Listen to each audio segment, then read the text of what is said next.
the G20 Summit's closure. It says, at G20 close, Modi's message to the United Nations.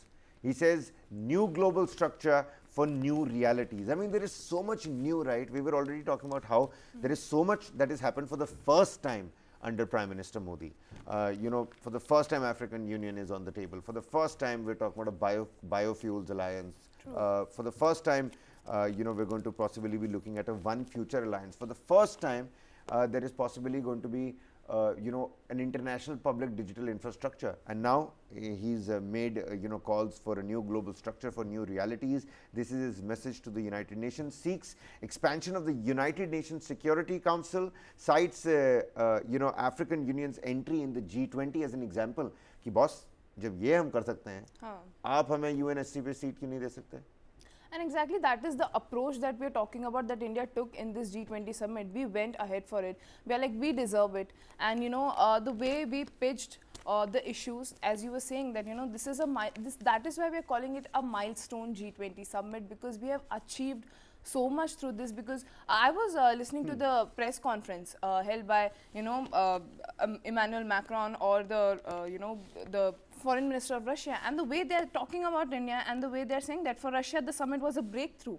And you know, the India checked with the West, and that is what we are talking about. You know, all the global leaders are praising India. Nobody is, you know, they don't have any complaints. They are like, this is the new India that we were talking about. This is the, you know, India that we want. And I think the breakthrough came essentially because of the way India handled, you know, the declaration regarding the Russia-Ukraine war, because you know, it created a bridge between, you know, the G20 was divided into complete two sides. India came in as the negotiator, and it completed that bridge. It created that bridge between two different ideologies, which seemed to be impossible.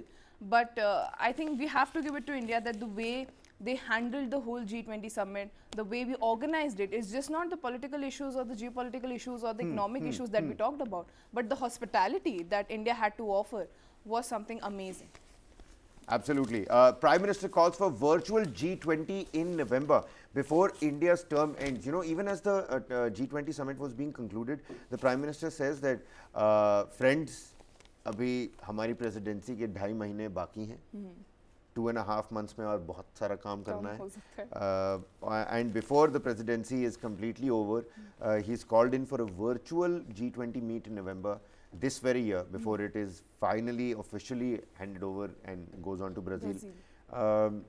And he's called on all the leaders to attend that G20 summit. Seems like that hangover of the G20 summit, that's not going away. And these powerful selfies that we saw across from that dinner and yesterday, that somber note at Rajghat, you know, only goes on to show that people also, the global leaders also, don't want India's presidency to get over. Because I think that is what I'm saying. The world leaders, they were enjoying the G20 summit so much. You can see the pictures from the the selfie that I was talking about with Australian PM. This is what we are talking about. This is what India is, that nobody can be a leader. Everybody, you know, felt secure, felt, you know, included in under G20 presidency, whether it was African Union, whether it was West. We listened to everybody, we came, but still the independent stand that India took was something commendable.